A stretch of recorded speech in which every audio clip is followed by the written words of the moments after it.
வணக்கம். கந்தன் ஜோதி நிலையம். இன்னைக்கு எதை பற்றி பார்க்க போகிறோம்னா, திருமணம் பொருத்தம் பார்க்க கட்டாயம் தேவை அப்படிங்கிறத என் தலைப்பு. ஏன்னா நிறைய பேர் வந்து கல்யாணம் ஆகிட்டு டிவோர்ஸ் 1 வருஷம் டிவோர்ஸ் ஆகுது. நிறைய ஜாதகத்தை நான் பார்க்குறேன்.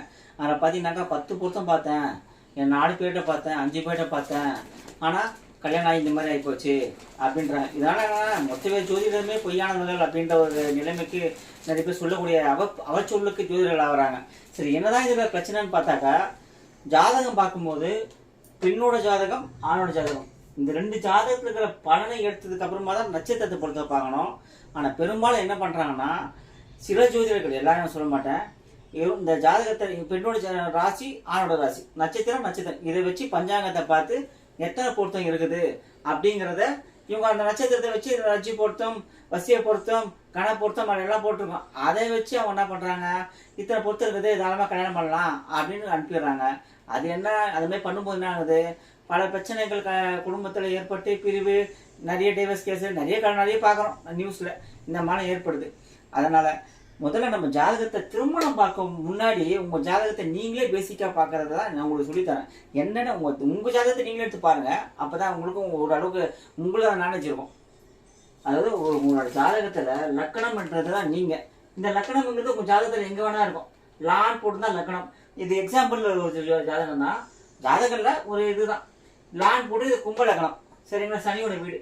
இந்த 2ஆம் இடம், 7ஆம் இடம், 8ஆம் இடம் ஒரு திருமணத்திற்கு கணவன் மனைவி தாம்பத்தியம் எல்லாத்தையும் குறிக்கக்கூடிய இடம் தான் 2, 7, 8. அதாவது 2ஆம் இடம் கணவன் மனைவி பிள்ளைகளோட எந்த நிலைமையில வாழ்ந்துருவீங்க அப்படிங்கிறத குறிக்கிறது 2ஆம் இடம்.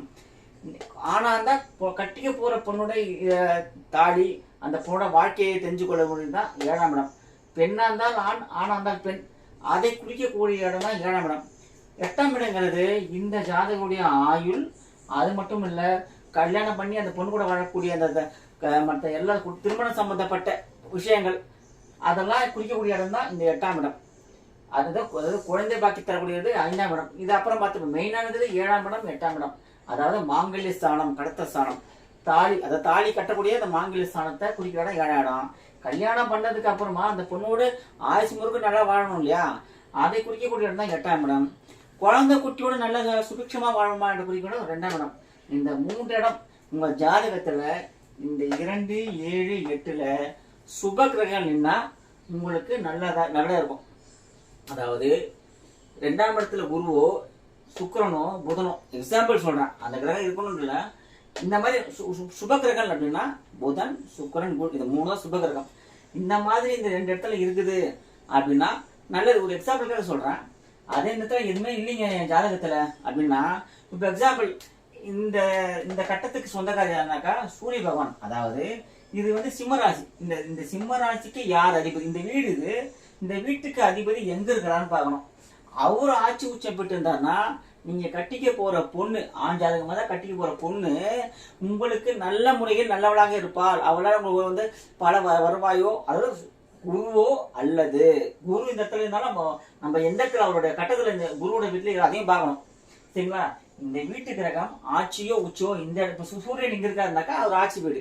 அப்போ உங்களுக்கு வரக்கூடிய மனைவியானவர் நல்ல ஒரு பெரிய இடத்துல ஒரு வேலை உள்ள, ஒரு அரசு உத்தியோகத்துல வேலை உள்ளவளாக இருப்பா. ஏன்னா சூரியன் வந்து ராஜகிரகம். சரிங்களா, நல்ல அதிகாரம் உள்ள ஒரு பொண்ணா இருப்பா. அந்த மாதிரி இந்த இடத்துல இப்போ இதே வந்து இந்த இடத்துல பார்த்தீங்கன்னா புதன் தான் இந்த இடத்துல ஆட்சி. இது 7ஆம் இடமா இருந்து இந்த இடத்துல 7 இருக்குன்னு வச்சுங்களேன், இது புதனோட வீடு. புதன் ஆட்சி பட்டால் நல்ல கல்வி அறிவு உள்ள பொண்ணா கல்யாணம் பண்ணுவீங்க. அந்த ஒரு இடத்துக்கு ஒரு தன்மை உண்டு. அப்போ இந்த இடத்துல எந்த கிரகம் ஆட்சி உச்சம், இந்த வீட்டுல எதுவுமே இல்லை. இந்த வீட்டுல ஏதாவது கிரகம் இருக்குது, சுப கிரகமா இருந்தா சரி, அசுப கிரகம் செவ்வாய், அதாவது செவ்வாய் தோஷம். இந்த இடத்துல தான் நான் ஒரு வீடியோ போட்டிருக்கேன், அது நீங்க பாருங்க. 2, 4, 7, 8, 12 இதுல இருந்து செவ்வாய் தோஷம் சொல்றாங்க. அதனால செவ்வாய் இங்க இருக்குதான்னு பாத்துக்கணும். ஏனென்றால் மங்களக்காரகன் செவ்வாய் தான், தாலிக்கு அதிபதி செவ்வாய் தான். இந்த வீட்டுல செவ்வாய் இருக்கும்போது இந்த வீட்டுக்கு செவ்வாய், இது சூரியன் ஆட்சி வீடு, சூரியன் செவ்வாய் இருக்கிறாருன்னா அந்த இந்த கிரகம் இருக்கிற கிரகத்தை மட்டும் எடுத்துக்கூடாது. ஏன்னா இந்த இடம் மெயினான இடம், தாலி பாக்கியம் சொல்லக்கூடிய இந்த 7ஆம் இடத்துல இந்த கிரகத்துக்கு வீடு கொடுத்த இந்த சூரியன் எந்த இடத்துல இருக்காருன்னு பார்க்கணும். அவர் நீச்சம் ஆயிட்டாரு அப்படின்றா, நீங்க இந்த கல்யாணம் பண்ணிக்க போற பொண்ணு இருக்கு இல்லையா, பொண்ணா இருந்தா ஆண் தான் பொண்ணு, அந்த பொண்ணால உங்களால சுபத்தை அனுபவிக்க முடியாது. அதுதான் இந்த இடம் மெயினான இடம். அதனால உங்க ஜாதகத்திலேயே இந்த 7ஆம் இடம் 8ஆம் இடம் எப்படின்னு பார்த்தாலே உங்களுக்கு வரப்போற மனைவி எப்படிப்பட்டவளன்னு தெரிஞ்சிடும். இந்த 8ஆம் இடம் அவளால் அடையக்கூடிய சுகம், அந்த சுகத்தையும் ஆயிலையும் குறிக்கக்கூடிய இடம் தான் இந்த 8ஆம் இடம். 8ங்கிறது சுக்கிரன். அதாவது ஒரு பெண்ணை கல்யாணம் பண்ணிக்கணும்னா அது சுக்கிரன் வந்து ஆட்சி உச்சம் இல்ல பலகீனம் இல்லாம இருக்கணுங்க. அப்பதான் உங்களால அந்த தாம்பத்திய வாழ்க்கையில முழுமையான எல்லாத்தையுமே குழந்தை பாக்கியம் எல்லாம் பெற முடியும். ஏன்னா ஒரு குடும்பம் நடத்தணும்னா பெண் இருக்கணும் இல்லையா? ஆண் மட்டும் இருந்தா குடும்பம் நடத்தணும் இல்லை. பெண் இருக்கும்போது அந்த பெண்ணுக்கு அதிபதி யார் என்றால் சுக்கிரன். அவரு நல்ல நிலைமையில் இருந்தாதான் ஆண் பெண், அதாவது 7ஆம் இடம் வந்து செவ்வாய்ங்க தான் ஆண் வர்க்கம் வச்சுங்களேன், 8ஆம் இடம் வந்து பெண் வர்க்கம். அதாவது சுக்கிரன். உங்களுக்கு எக்ஸாம்பிளுக்காக சொல்றேன் நான். இந்த ஆண் பெண்ணும் நல்ல நிலையில இருக்கும்போது தான், இந்த ரெண்டு இடத்துல நல்ல நிலை இருக்கும்போது தான் உங்களுக்கு குடும்பம் 2ஆம் இடம் குழந்தை பாக்கியம் எல்லாம் இருக்கும், நல்ல சுபிச்சமா வாழ முடியும். அதனால உங்களுடைய ஜாதகத்துல திருமணம் பார்க்கும்போது உங்க ஜாதகத்தை முதல்ல எடுத்து பாருங்க.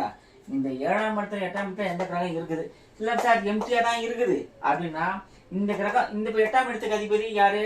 புதன். இந்த புதன் எங்க இருக்காருன்னு பாருங்க. ஆட்சி உச்சம் பெற்றிருக்காரா? அருமையான உங்களுக்கு மனைவி குடும்பம் எல்லாம் இருக்கும். ஆனா இதை மட்டும் வச்சு நம்ம சொல்ல முடியாது. இந்த 2ஆம் இடத்துல யாருக்கான்னு பார்க்கணும். ஏன்னா நோய் நொடி இல்லாத வாழ்க்கை இருக்குமா, அதெல்லாம் பார்க்கணும் இல்லையா? அதெல்லாம் இந்த 2ஆம் இடம் 7ஆம் இடம் 8ஆம் இடம் தான். சரிங்களா? நல்லபடியா அதை இருந்த ஒரு குடும்பம், அதாவது நான் சொல்றேன்னா ஒரு ஃபேமிலி இருக்கு. அந்த ஃபேமிலி பாத்தீங்கன்னாக்கா நோய் நொடி இல்லாம ஏழையா இருந்தாலும் பரவாயில்ல. அதாவது இந்த ஜாதகம் நான் இந்த 2 கட்டம் என்ன சொல்லுன்னா, உங்கள் கணவன் மனைவிக்குள்ள அந்நியனம். நீங்க சொல்றது அந்த மனைவி கேட்குது, மனைவி சொல்றது நீங்க கேட்கறது, இது இருந்தாலே போதும். நிம்மதியான வாழ்க்கை இருக்கிறதா போதும். மற்றபடி பணம், இந்த 9ஆம் இடம் 10ஆம் இடம், மற்றபடி இந்த இது 4 அப்புறம் இந்த 11 இதெல்லாம் வந்து பணம் மட்டும் ஒரு குடும்பத்தை நிம்மதியா இருக்க வச்சிருக்காது. சரிங்களா? அன்பான மனைவி அன்பான கணவன் குழந்தை இருந்தாலே அதுவே பெரிய நோய் நொடியாத வாழ்க்கை தான். சரிங்களா? அது இருந்தா நீங்க அந்த ஜாதகத்துல அந்த பலன் தானே பார்த்துங்க. அன்பான மனைவி வருவாளா, அவளை கட்டிட்டு நம்ம சந்தோஷம் வருமா? அன்பான கணவன் வருவானா, அவளால் நம்ம நிம்மதி கிடைக்குமா? அந்த 2 நீங்க பார்த்தாலே உங்களுக்கு நோய் இல்லாத வாழ்க்கை உங்களுக்கு கிடைச்சிடும். அதனால மற்ற கிரகங்களுடைய பணம் வருது பணம் வரல, பணம் மட்டும் தான் வாழ்க்கையில பெரிய ஆளா கிடையாது. பணம் வச்சிருக்கவங்களாம் வந்து நிம்மதியா இருக்கானா அப்படிலாம் நம்ம எடுத்துக்கூடாது. உங்களுக்கே தெரியும் பணம் வச்சுலாம் நிம்மதி கிடையாது. பணம் வச்சுதான் எல்லாம் நிம்மதியாக நான் கட்டாயமா எல்லா ஜாதகம் சொல்லியிருக்குதா? யோசிச்சு பாருங்க. அப்படிலாம் கிடையாது. நீங்க நோய் நொடி இல்லாத வாழ்க்கை, ஏழை குடிசையில் இருந்தா கூட அன்பான மனைவி அன்பான கணவன் வந்தாலே வாழ்க்கை சுபிட்சமா இருக்குங்க. அதனால உங்க ஜாதகத்துல 7ஆம் இடம் 8ஆம் இடம் இந்த 2த்தையும் நல்ல நிலைமையில இருக்குதான்னு பார்த்து உங்க ஜாதகத்தை பாருங்க. நீங்க பொண்ணா இருந்தா பையன், பையனா இருந்தா பொண்ணு, உங்க ஜாதகத்துல இந்த 2 இடத்த நீங்க பார்த்தாலே உங்களோட லைஃப் பாதி தெரிஞ்சிடும் எப்படிப்பட்ட வாழ்க்கை அப்படின்னு சொல்லிட்டு. இந்த இடம் சுபிக்ஷமா இருந்தா உங்க வாழ்க்கை சுபிக்ஷமா இருக்கும். இந்த இடத்துல பிரச்சனை இருந்ததுனாக்கா உங்க வாழ்க்கையில பிரச்சனை இருக்குன்னு அர்த்தம். இதுக்கு கட்டிக்க போற பொண்ணும் கட்டிக்க போற கணவனும் பிரச்சனை கிடையாது. நீங்க செஞ்ச பூர்வ ஜென்மத்துல பாவத்தின் பலனை தான் இந்த ஜென்மத்தில் அனுபவிக்கலாம் இந்த இடம் கெட்டு போனது காரணம். சரிங்களா? அதாவது இதுக்கு பரிகாரம் நிறைய பேர் பரிகாரம் போய் வாழை மரத்தை வெட்டுறது, அந்த கோயில போய் கூழ் ஊத்துறது, பால் ஊத்துறது, இதெல்லாம் பரிகாரம்லாம் கிடையாது. நீங்க செஞ்ச பாவத்தை அனுபவிக்க வேண்டியதுதான் இந்த ஜென்மத்தில் எடுத்த உங்களுக்கு அந்த வாழ்க்கையோட தத்துவமே. அதனால நீங்க போயிட்டு அந்த பரிகாரம் பண்ணா சரியா போயிடும். இதெல்லாம் நிறைய பேர் காசு வாங்கிட்டு பரிகாரம் பண்றாங்க. பரிகாரம் என்பதெல்லாம் கிடையாது. செய்த தவறுக்கு தண்டனை அனுபவிக்கணும், அதுதான் பரிகாரம். சரிங்களா? விதியை மாற்ற வந்து நம்மளால முடியாது, ஆனால் மாற்றக்கூடிய சக்தி கடவுள் தான் உண்டு. அதே நேரத்துல சனி பகவான் ஒரு ஜாதகத்தையே ஆட்டி வைக்கிற தகுதி சக்தி வாய்ந்தவர் சனி பகவான் தான். அவர் தான் கர்மக்காரகர். உங்க வாழ்க்கையில என்னென்னலாம் கஷ்டம் நல்லது கொடுக்கணுங்கலாம் சனி தான் முடிவு பண்றது. அதனால தான் ஆயுள் காரணம் அவர் தான். எப்ப ஆயுள் தூக்கணுங்கிறது எல்லாமே சனி தான் முடிவு பண்றாரு. நீங்க எவ்வளவு தர்மம் பண்றீங்களோ உங்களோட கர்ம பலன் குறைஞ்சிக்கிட்டே வரும். அதனால உங்க இந்த ஜாதகத்தையே மாற்றக்கூடிய சக்தி தர்மத்துக்கு உண்டு.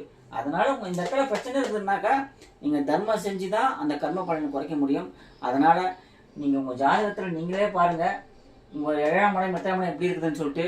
நீங்க ஜாதகம் பார்க்க போற இடத்துலயும் சரி, நீங்க ஆள்கிட்ட பார்த்தாலும் சரி, ஜாதகத்தை வைத்து பொருத்தம் பாருங்க. இல்லைன்னா இந்த மாதிரி தான் நட்சத்திரத்தை வச்சு பொருத்தம் பார்த்தீங்கன்னாக்கா வாழ்க்கையில நல்லதாச்சுன்னா நல்லது பிரச்சனை கிடையாது, கெட்டதாச்சுனாக்கா அது கூட கஷ்டத்தை நம்ம அனுபவிக்கக்கூடிய சூழ்நிலை உண்டாகும். ஸோ பொருத்தம் பார்க்கும்போது இந்த 7ஆம் இடம் ஜாதக பொருத்தம் வச்சு பார்க்கறது தான் நல்லது. 7ஆம் இடம் 8ஆம் இடம் 2ஆம் இடம் இதை பொருத்தம் பார்த்து திருமணம் செய்வது நல்லது. மேலும் உங்களுக்கு இந்த ஜாதகத்தை பற்றி உங்களுக்கு விவரம் தேவை அப்படின்னாக்கா என்னோட நம்பர் கொடுத்துருக்கேன், அதை கால் பண்ணுங்க.